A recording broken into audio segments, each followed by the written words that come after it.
जय गुरुदेव। और दोस्तों, मेरे चैनल सिद्ध सावर मंत्र में आपका एक बार फिर से हार्दिक स्वागत है।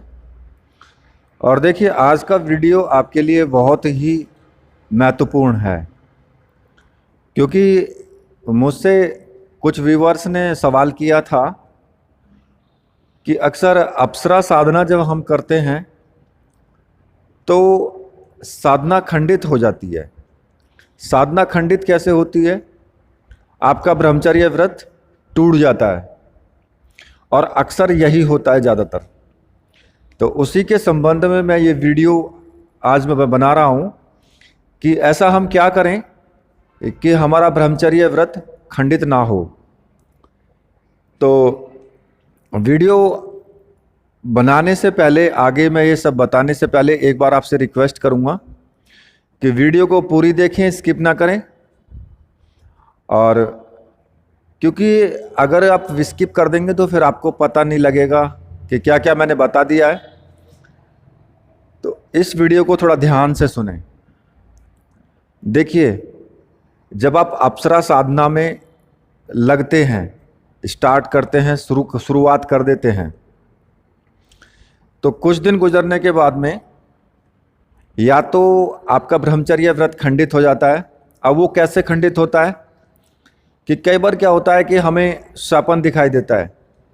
स्वप्न में कोई सुंदर सी लड़की दिखाई देगी जो आपके साथ संभोग करना चाहेगी, और संभोग आप कर भी नहीं पाओगे, लेकिन आपको स्वप्न दोष हो जाएगा। तो ब्रह्मचर्य व्रत खंडित हो जाता है। और या फिर कई बार ऐसा होता है कि कोई सुंदर सी लड़की दिखाई देगी, आपका मन चलायमान हो जाएगा, उसको पाने की इच्छा होगी आपकी, तो वहाँ पर भी आपका मन दूषित हो जाएगा और ब्रह्मचर्य व्रत खंडित हो जाता है। तो उसी से बचने के लिए मैं आज आपको कुछ उपाय मैं आपको बता रहा हूँ। वो उपाय ध्यान से सुनना। देखिए, होता क्या है, ये इसमें दो कंडीशन होती हैं। अगर लड़कियां जाप करती हैं अप्सरा का, तो उनका ब्रह्मचर्य व्रत भी खंडित हो सकता है। कैसे? या तो उनको स्वप्न में कोई लड़का दिखाई दे जाए, क्योंकि अप्सरा के साथ में भी कुछ अन्य तरह के भूत प्रेत होते हैं। उनके साथ में भी उनके कुछ गण होते हैं, छोटे मोटे, जो ज़्यादा ताकतवर तो नहीं होते, लेकिन फिर भी वो उतना काम कर देते हैं जिससे कि ब्रह्मचर्य व्रत उनका खंडित हो जाए, और वो भी स्वप्न में होगा। या फिर ऐसे भी हो सकता है कि दैनिक जीवन में कोई सामने से लड़का मिल जाए, उसकी तरफ आकर्षित हो जाएं। और लड़कों के साथ तो खैर होता ही है।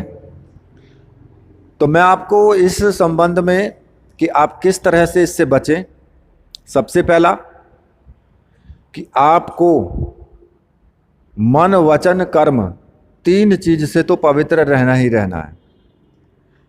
जैसा खाना खाओगे वैसा ही आपका मन होगा। सात्विक भोजन करना है, मांस मदिरा और दूसरी तरह के दुर्व्यसन जो होते हैं उनसे दूर रहना है। क्योंकि जब आप उनसे दूर रहोगे, आप सात्विक भोजन करोगे, आपकी बुद्धि सात्विक होगी, तो आप खुद सात्विक रहोगे, तो इस विघ्न से बचे रहोगे। दूसरा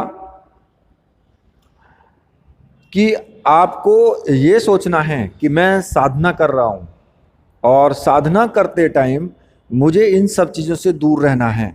ये अपने मन में विचार रखें, इस विचार को अपने मन से निकलने ना दें। चाहे कितनी भी सुंदर लड़की सामने आ जाए, आपको केवल अपना वो विचार अगर आपके माइंड में रहेगा कि मैं साधना कर रहा हूँ और मुझे अपने ब्रह्मचर्य व्रत को बचाना है, मुझे किसी भी तरीके से किसी भी लड़की या स्त्री की तरफ आकर्षित नहीं होना है, चाहे वो कितनी ही खूबसूरत हो, उसमें अपनी माता या फिर बहन को नज़र देखें। आपके मन में जो विचार आए वो ये आए कि सामने वाली जो लड़की है ये मेरी बहन है या ये मेरी माता है, तो आपका मन विचलित बिल्कुल भी नहीं होगा। ठीक है।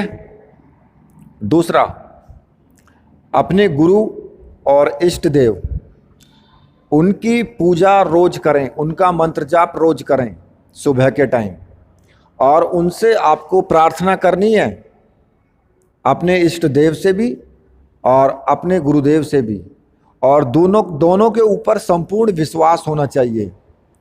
विश्वास के साथ मंत्र जाप करें और उनसे प्रार्थना करें कि मेरा ब्रह्मचर्य व्रत किसी भी तरीके से खंडित नहीं होना चाहिए।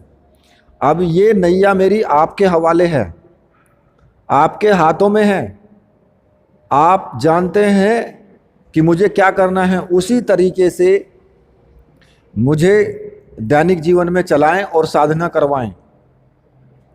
आप ये भली भांति जानते हैं कि मुझे क्या करना चाहिए और क्या नहीं करना चाहिए, तो मेरी बुद्धि को आप उसी तरीके से आप परिवर्तित करें, उसी तरीके से मोड़ें, जिससे कि मैं उस बारे में बिल्कुल भी सोच ना पाऊँ। और ये अब आपका कार्य है, मैं आपका बच्चा हूँ, आप मेरे इष्ट देव हैं और ये आप मेरे गुरुदेव हैं। तो साधना में मुझे आप ही का सहारा है, तो सिर्फ मैं आप ही का सहारा लेकर के साधना कर रहा हूँ, तो आप मेरी रक्षा करें। जब आप अपने इष्ट देव और गुरुदेव से ये प्रार्थना करेंगे तो उनका फर्ज बन जाता है कि वो कदम कदम पर आपकी सहायता करेंगे और आपके ब्रह्मचर्य व्रत को खंडित नहीं होने देंगे। दूसरा, अप्सरा साधना जब भी करें, अप्सरा साधना में, क्योंकि देखिए ये वो देवी है जिसने बड़े बड़े ऋषियों और महर्षियों और तपस्वियों के तप को खंडित कर दिया, जिन्होंने विश्वामित्र जैसे तपस्वियों की साधना को खंडित कर दिया। ऐसा स्वरूप है इनका, ऐसा रूप है इनका, मनमोहक रूप। तो जब वो लोग इनके सामने नहीं टिक पाए तो हम जैसों की तो औकात क्या है। तो मैं इसलिए आपसे बोल रहा हूं कि वो तो खुद आपका ब्रह्मचर्य व्रत खंडित करने की कोशिश करेगी ही करेगी, जिससे कि आप साधना पूरी कर ना पाएं। लेकिन आपको बचाएगा कौन? आपको उस वक्त आपके इष्ट देव और आपके गुरु वही बचाएंगे, वही करा सकते हैं आगे।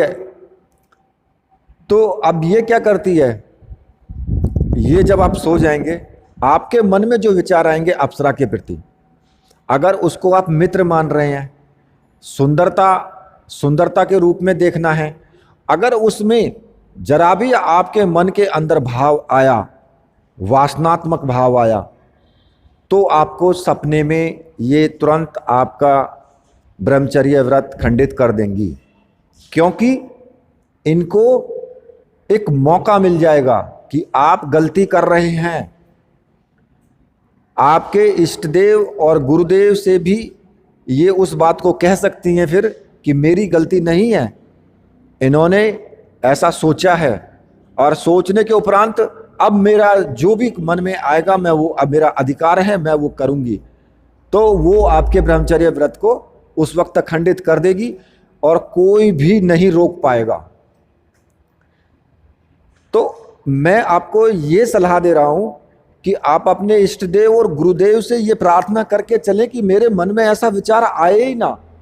जब आपके मन में विचार ही नहीं आएगा तो फिर उसको मौका भी नहीं मिलेगा अप्सरा को कि वो आपके ब्रह्मचर्य व्रत को खंडित कर पाए।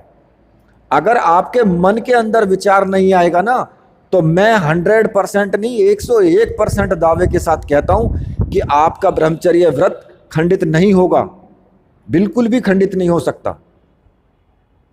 लेकिन जहां आपके मन में विचार आया, चाहे वो दैनिक जीवन में रहने वाली स्त्रियों के प्रति आए, जो कि सांसारिक स्त्रियां हैं उनके प्रति आए, या फिर अप्सरा के प्रति आए, अगर आपके मन में वासना का विचार आया तो देवी वो तुरंत समझ जाती है कि क्योंकि वो आपके आसपास और इर्द गिर्द ही होती है, वो उसकी हर वक्त नज़रें आपके ऊपर होती हैं क्योंकि आप साधना कर रहे हैं, और वो देखती है आपके मन की भाषा को, वो देखती है कि आपके मन में क्या विचार आया। वो विचारों को तुरंत भांप लेती है कि अब इसके मन में ये विचार आ गया है, तो अब मुझे मौका मिल गया है। तो इसलिए ऐसा विचार बिल्कुल भी ना आए आपके मन में जो कि वासनात्मक हो। हर वक्त अपने मन को या फिर अपने जो भी तुम कर्म कर रहे हो ना, हर वक्त उसको किसी ना किसी ऐसे आचरण में या फिर आध्यात्मिक जो किताबें पढ़ने में, ऐसे में गुजारें कि जिससे कि वो विचार आपके मन के अंदर आए ही ना। और जब आप आध्यात्मिक किताबें, पुस्तकें पढ़ेंगे, ज्ञान की पुस्तकें पढ़ेंगे, तो आपके मन में विचार नहीं आएगा। इसलिए मैं कहता हूं कि अगर कोई व्यक्ति, देखिए ये कुछ अनुचित बात हो जाएगी क्योंकि कई ग्रस्त व्यक्ति होते हैं, वो नहीं कर सकते हैं उस काम को। अगर संसार से दूर रह करके, सांसारिक लोगों से दूर रह करके अगर अप्सरा साधना की जाती है, वो 100% सफल इसीलिए होती है कि वहाँ पर कोई ऐसा व्यक्ति या फिर ऐसी औरतें आपको जब नज़र ही नहीं आएगा कोई, तो फिर आपका विचार कहाँ आएगा? आपके मन में उसके प्रति विचार गलत आएगा ही नहीं। और अप्सरा की आप साधना कर रहे हैं, तो वहाँ आप उस विचार को आप रोक सकते हैं। लेकिन फिर भी ये वीडियो मेरे विचार से आपके लिए हेल्पफुल होगा बहुत। और आपने अगर इस वीडियो को पूरा देखा है, सुना है, तो फिर आपको इस बारे में सोचना भी है कि आप किस तरह से अपने आप को संभाल सकते हैं। ठीक है, अब संभालना आपको है कि आपको क्या करना है। बताना मेरा फ़र्ज़ था, बता मैंने दिया। और इसी के साथ मैं वीडियो को यहीं पर समाप्त करता हूँ। बोलिए मेरे साथ में, अगर आपको वीडियो अच्छी लगी है तो फिर वीडियो को लाइक कीजिए, चैनल को सब्सक्राइब कीजिए और मेरे साथ बोलिए वीर बजरंगबली हनुमान जी महाराज की जय। बोलिए मेरे परमहंस गुरुदेव की जय।